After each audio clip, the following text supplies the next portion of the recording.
Well, wonderful. Well, I'm going to go ahead and just kick us off. I mean, the four of us have been doing this work together for a couple of years now.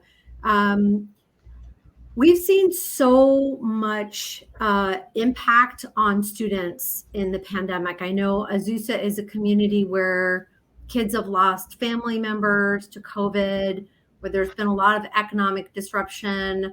It's been very challenging, getting everyone back on campus. How has this work to kind of spread restorative practices and conflict resolution education across the district? Do you think it's helped students re-engage and stabilize in their connection with their education? For me, I'm back in the classroom. This is my second year back in the classroom after 11 years, which I'm tired. Yeah. Okay.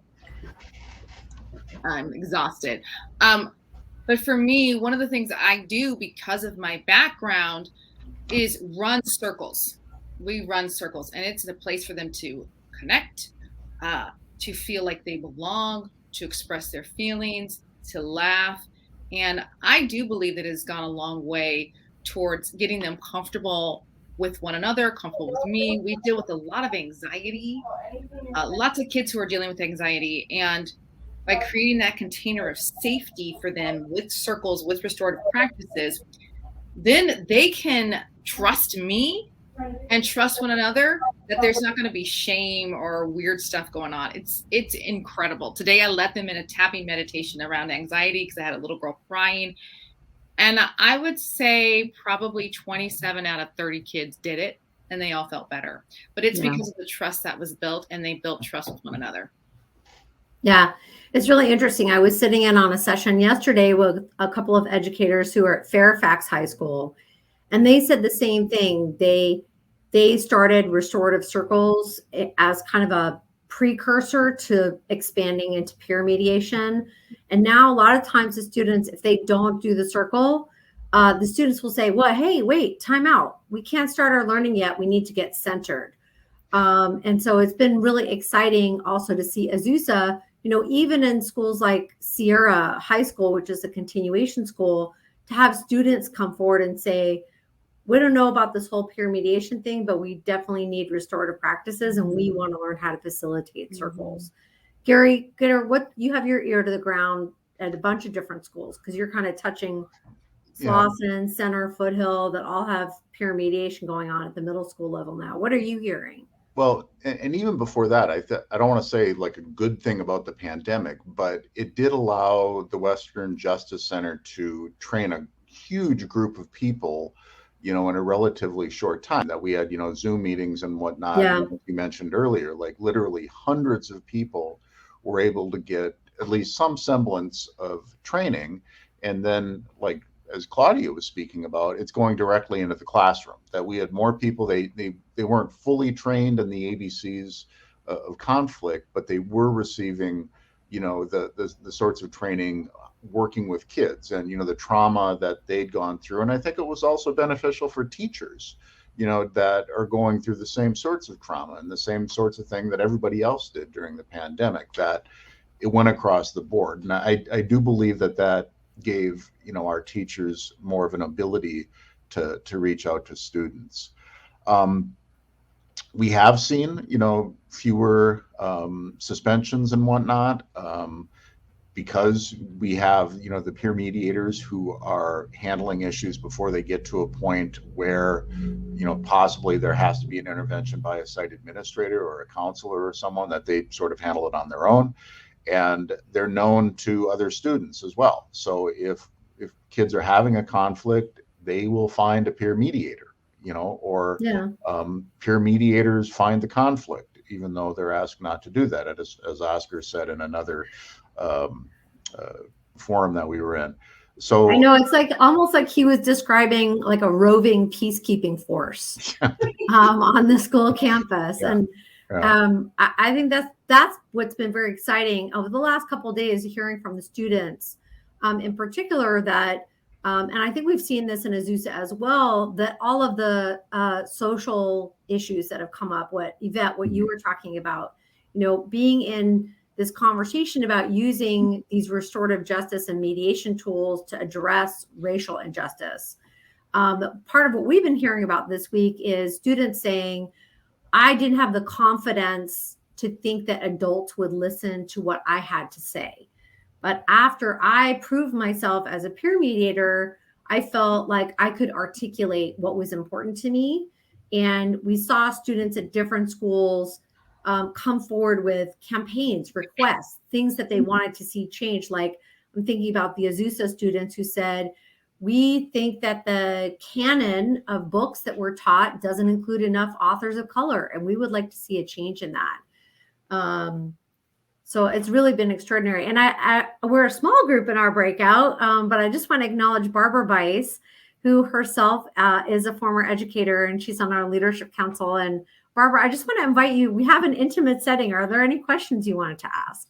I do. And I just want to thank you so much for this. It's been very interesting. I was in the San Marino district for 20 years, and we don't have the issues that you described in Azusa, but we do have cultural issues.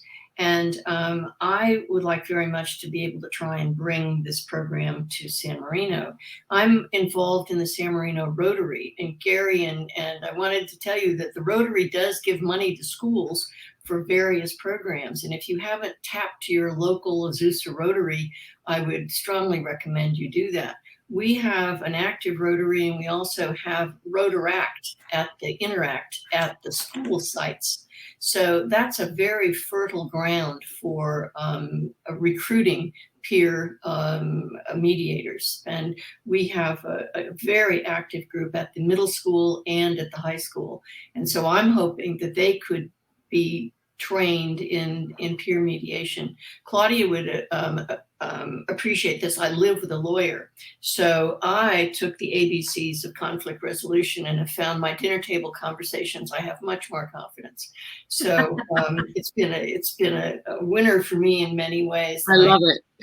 I so appreciate the work that you're doing at the Western Justice Center now, and would certainly like to help spread that news as any way I can. But I so appreciated hearing what you're doing at Azusa. It's terrific to have made that 5-year commitment, and I just commend you all for what you're doing. And you're training not only in peer mediation, but these kids are going to be leaders, and they're going to take this on to wherever they go in the community. So kudos to you all. Yeah. Yeah, and I would say, Barbara, we're actually exploring the possibility of doing a peer mediation career path, like having coursework for peer mediators, starting in the 9th grade. That we have, like a medical pathway, and there are different programs as well. Nobody has a peer mediation one, and maybe I'm wrong, Elissa, but I don't know of, To become a mediator, like a mediator.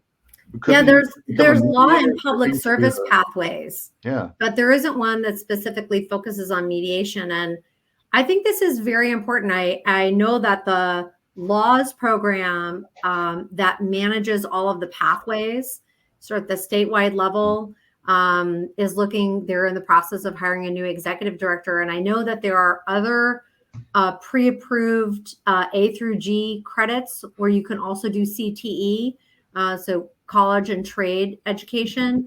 And I think I love that, sort of setting out that goal for us as part of our work together in Azusa to develop a career track for mediators, because I think the use of alternatives to law enforcement and litigation are only going to be growing. I think that efforts to fund alternatives to law enforcement and litigation are not going as fast as maybe some of us would like. I worked with the folks that were trying to pass Measure J, and that's been, a rocky road to implement that. But I think we are, as a society, beginning to understand that, like, we're throwing human beings away. When we invest in mass incarceration, we're throwing away human beings. Mm-hmm. And so what it would look like if we invested in ways, as you said, Garry, like, my kids misbehave, I'm not going to throw them out.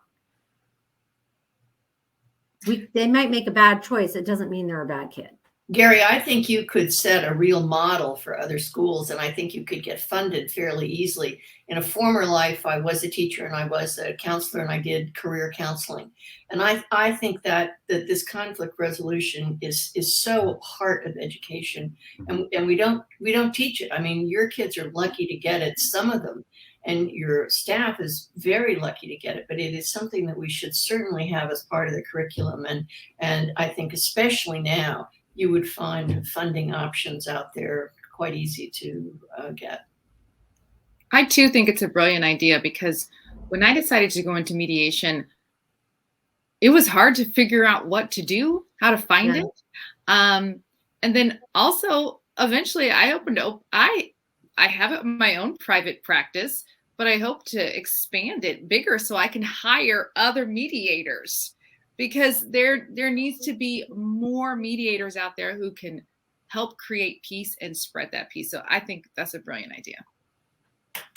I think it's an important equity issue too, Claudia, that you're pointing out. You know, there are a lot of mediators, but I look at Southern California Mediation Association and other institutions, American Arbitration Association, and there are some wonderful people, but there are not a lot of people of color.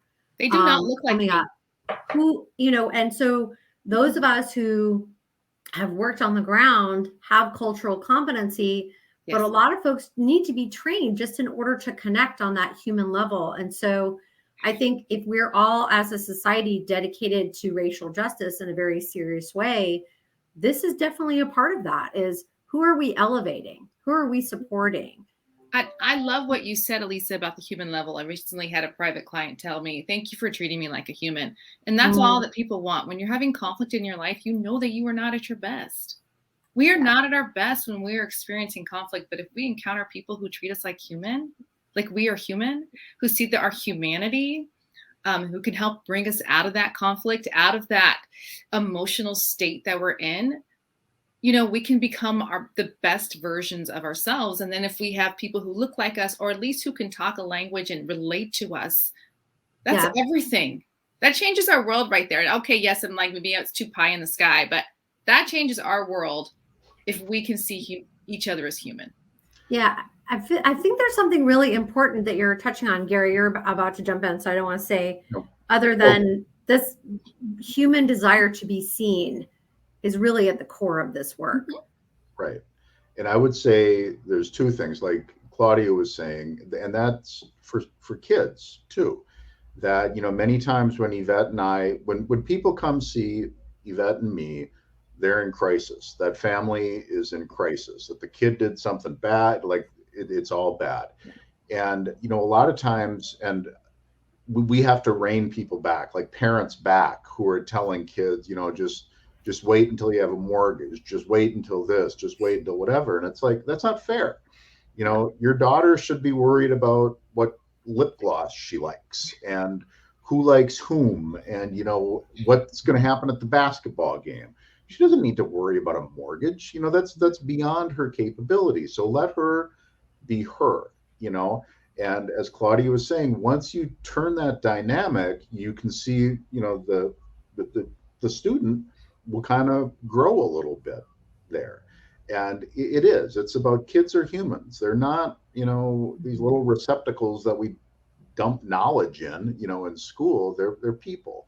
And a lot of times that I think gets forgotten.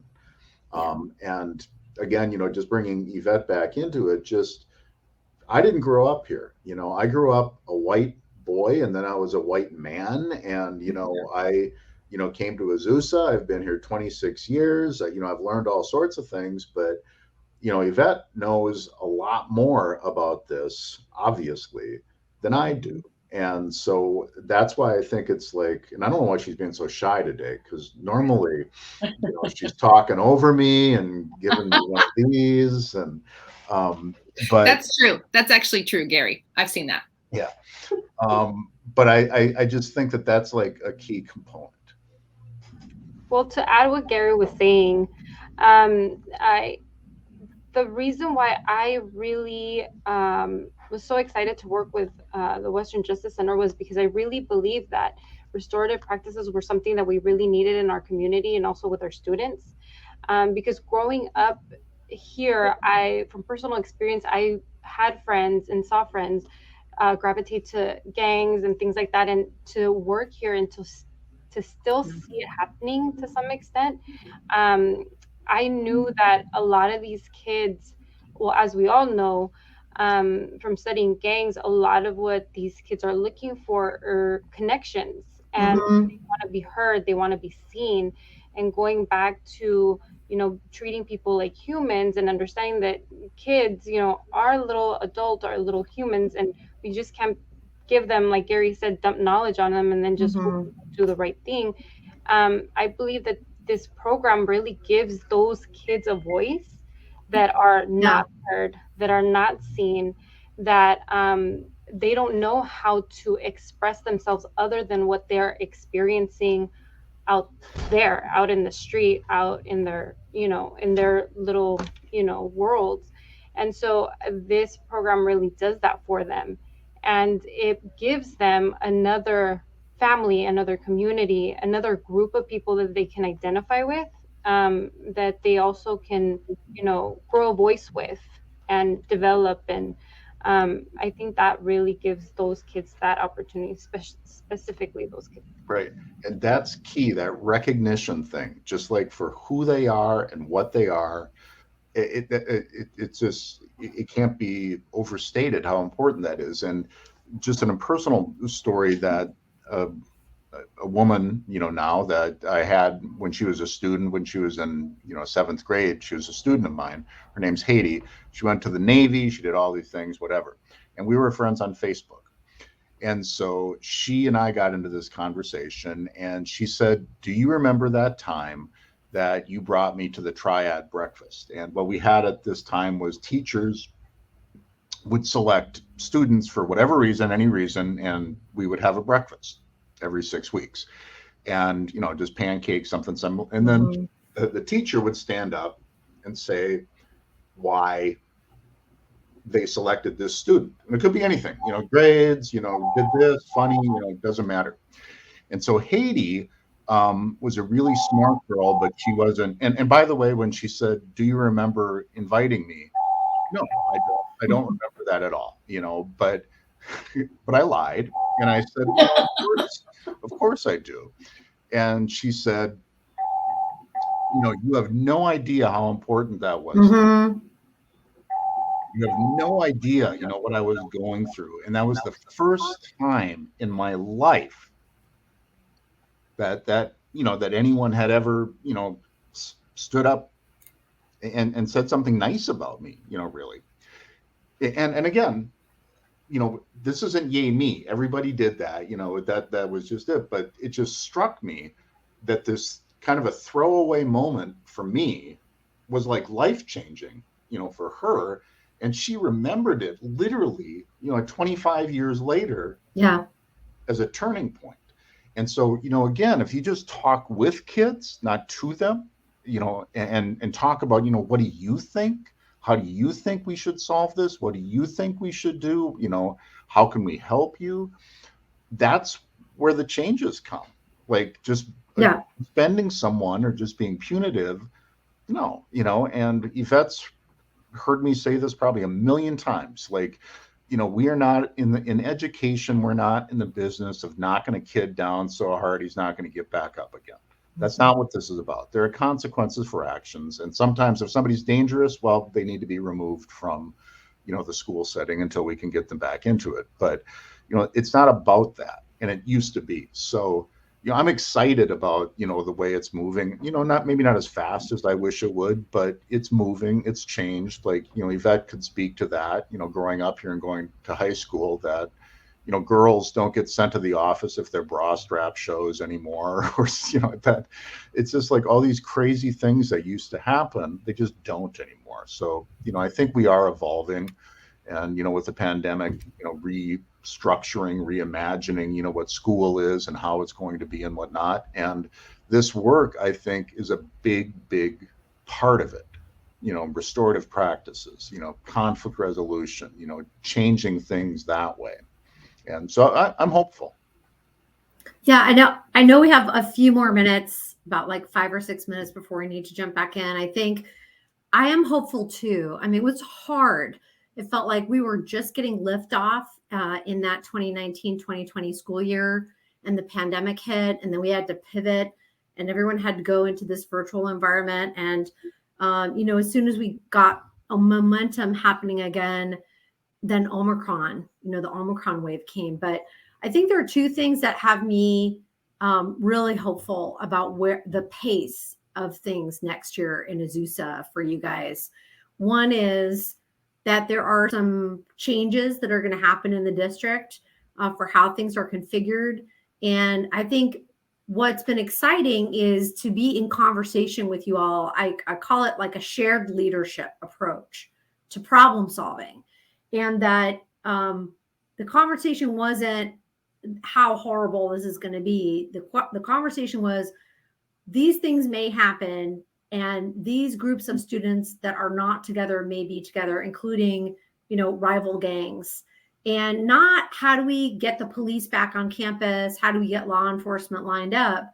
That was not the conversation. The conversation was, well, how do we use conflict resolution education? How do we use mediation? How do we use this process where, like you said, we talk with kids, not at them? How do we use that to prepare for what's going to happen in the fall? There's also been, not unique to you all at all, but a lot of language on social media that's deeply alarming, and that some people would, categorize as hate speech. And some of that has bled over from the virtual world into the in-person world. Again, Azusa not unique in this respect. And Garry, you shared some of that email exchange with the teachers, and it wasn't, we got to suspend these kids, we got to expel them, we need to come down hard on them. The conversation was, hey, let's use that restorative justice thing that the Western Justice Center was doing with us. Can we do something to be engaged in a conversation with these students and connect, help them understand the impact of their actions rather than just punish them and expect that to have a change in behavior? So I guess my last question is, what are you hoping will happen next with this work in the district? And maybe we'll go reverse order, like Yvette, Claudia, and Garry, you wrap us up. What are you hoping you'll see next? I'm hoping that we do start the program at more schools, but a specific career track would be amazing, because I feel like there's so many kids that might not know that they're even good at this. It could be so good at it. Growing up, I always wanted to be an attorney. Everybody told me, you're going to be an attorney. I like to argue, but I really shied away from it because, one, I didn't want to go into helping someone, especially like children in the system that have already gone through injustices and trauma. So I knew that I wanted to help them before, or help them avoid that. So that's why I didn't go into law. But I also knew that I like to argue, and I did not know how to regulate my emotions in that state. So I knew that I might have some trouble there. But because I'm just so passionate about helping, the people who don't have a voice. And so some of these kids have that, where they really have something to say and they don't know how to say it. And like I mentioned before, all they know is the way they might interact with their families, their friends, or in the street. And that usually is not taken seriously. And usually kids will, you see it in their behavior, and we see it as acting out. But really what they're trying to do is they're trying to say, I need something. I'm not getting what I need, or this person is making me feel a certain way, and they don't know how to address it. And so I really hope that this does come to Azusa, and it gives kids an opportunity to find their voice in that, and who knows, make a whole career out of it. And I can already think of kids that would be really successful in something like mediation. Yeah, Claudia, what do you think? So it's great that we have district leadership involved, but we really need teachers to take the mantle and run with this. Because as leadership changes, as agendas change, as the focus changes now, if a teacher is not bought in, they drop it. Yep. And we need teachers to buy in that I don't care who is in charge. This is my class. This is my school. This is what we're doing because this is what we need. This is what the kids need. So that's my hope for our next step, is that we get, real deep, profound buy-in from teachers, that this is a tool that they can use, and that it's something they should never put down. Yeah. Yeah. I mean, it's been amazing working with you guys and some of the other schools around the county. I was in a breakout group yesterday, and a teacher said, I went part of the training. It helped demystify the idea of how do I practically apply this, right? Like, I get it in concept, but how am I supposed to actually use it? Garry, what about you? What are you looking forward to for next for this work in Azusa? What I'm really like seeing now is it's going down from the high schools and middle schools into elementary schools. And we've had a couple of issues where kids were using like homophobic slurs or racial slurs, or whatever. Young kids, little kids that really don't know better in a lot of ways, And so, I'm talking to the principals, and they're like, what do I do? I got to do something. I cannot have this kid, calling names and doing that. And I said, well, call Arturo. We'll set up something and have Arturo that he'll set up a circle, talk to kids about, that words have meaning and words hurt and whatnot. And I think, when you're planting that seed with smaller kids, like you alluded to earlier, that they will know, and that's just going to be like almost a daily part of their life, like going through that process, that they'll know the whys of why we don't use that word or those languages, whatever it might be. And so that's happening now. I mean, it's trickling down into the elementary schools and the lower grades, and that again gives me hope, because they're rising up, and in a couple of years, knock on wood, we won't have all of these issues anymore. Yeah, like, not because I said so, but because you can see the impact that it has on the person that you said it about. And how much could our country use that on every level possible? Barbara, do you have any final comments or questions before we go back to the main stage? Azusa is very lucky to have you all. That's all. I'm just so excited about what you're doing, and just wish that there were more people like you to spread this to other schools. Thank you so much for what you're doing. Thank you, Barbara. All right. See you all back in the main room, and very good to see you, Barbara.